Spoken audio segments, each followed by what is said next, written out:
Tokyo. Today, it is a neon labyrinth, a concrete ocean of more than 40 million people. The largest continuous urban area in human history. But strip away the skyscrapers. Silence the trains. Turn back the clock just 400 years. You wouldn't find a city at all. You would find mud. A swampy, mosquito-ridden wetland at the edge of a shallow bay. A place of reeds, tidal flats, and a few fragile fishing huts clinging to the shore. This forgotten backwater was called Edo. Before we rebuild this lost world, tell me, where are you watching from today? Drop your city and country in the comments. It's incredible to see how global this community has become. And if history fascinates you, make sure to subscribe. Now, let's go back.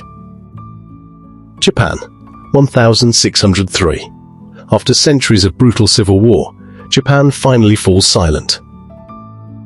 The victor is Tokugawa Ieyasu. Instead of ruling from the ancient imperial capital of Kyoto, he makes a shocking decision. He moves the center of power east, away from the emperor, into this swamp at the edge of the sea. To secure his rule, Ieyasu orders the construction of something unprecedented, Edo Castle, the largest fortress the world had ever seen. Its central tower, the Tenshu, rose nearly 60 meters into the sky, taller than any building in Europe at the time. It was a monument to absolute power, looming over a city that did not yet exist. But Edo had a fatal flaw. There was no solid ground. So the shogun did the unthinkable. He moved a mountain. Engineers leveled entire hills and dumped the earth into Tokyo Bay, filling tidal inlets and marshes. Edo was not built on land, it was created. This became a city of water. The water capital. Edo was designed not for carts, but for boats. Canals replaced streets. Barges became lifelines. Rice.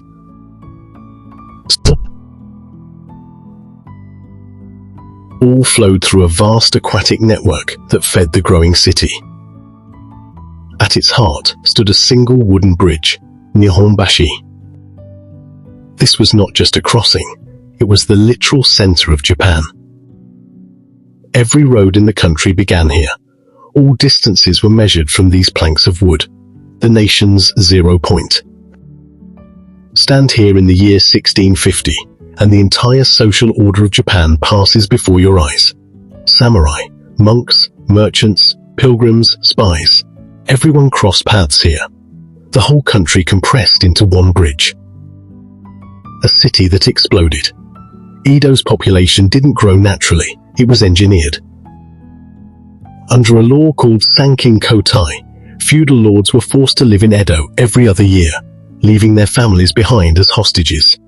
Thousands of elite samurai flooded the city, building vast estates guarded by painted wooden gates.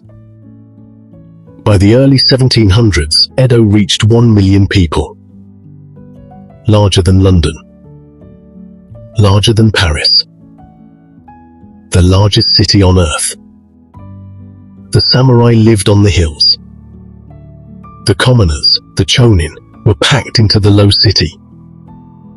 Families crowded into nagaya, long wooden row houses, where 4 people might share a single room, no larger than 6 tatami mats. There was no plumbing.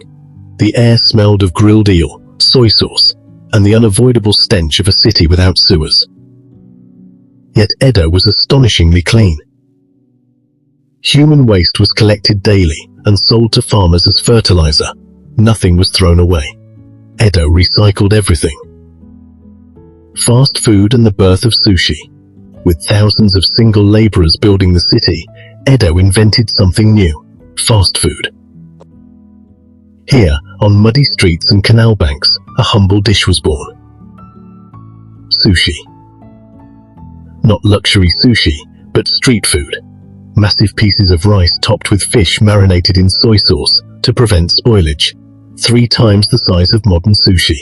Sold to workers who needed calories fast.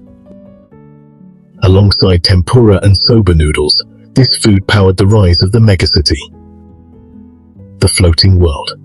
To escape the strict rules of the shogunate, Edo's men turned to Yoshiwara, the pleasure district. This was the Ukiyo, the floating world. A walled city within the city, glowing with lantern light. Kabuki theaters, tea houses, courtesans and geisha. Here, money mattered more than rank.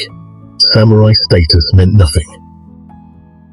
This was the birthplace of Japanese pop culture, fashion trends, celebrity worship, woodblock prints, all born in the night streets of Yoshiwara.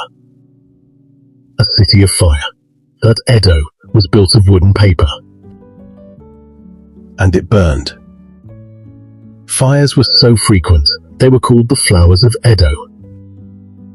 In 1657, the Great Fire of Mereki raged for 3 days. It destroyed 60% of the city and killed over 100,000 people, more than the Great Fires of London and Chicago combined. Each time Edo burned, its people swept away the ashes and rebuilt. The city was temporary. The people were not. Order through fear. Keeping order among 1 million strangers required absolute control. Samurai magistrates served as judge, jury, and police. They wielded not just swords, but tools designed to capture criminals alive. Iron batons, hooked poles, and sleeve-entangling spears. Crime was rare. Punishment was brutal. In Edo, the individual did not exist alone. If one person broke the law, the entire neighborhood could suffer. For 250 years, Edo remained sealed off from the world, a living time capsule. Until 1853. The Black Ships. That year, 4 massive American steamships appeared in Tokyo Bay, led by Matthew Perry. The Japanese called them the Black Ships.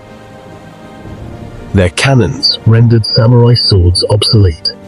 Panic swept through Edo. Isolation was over. The shogunate collapsed. The emperor was restored. In 1868, Edo was renamed Tokyo, the eastern capital. Canals were filled with concrete. Samurai estates vanished beneath ministries and railways. The swamp had become an empire. The ghosts beneath the city. And yet, look closely.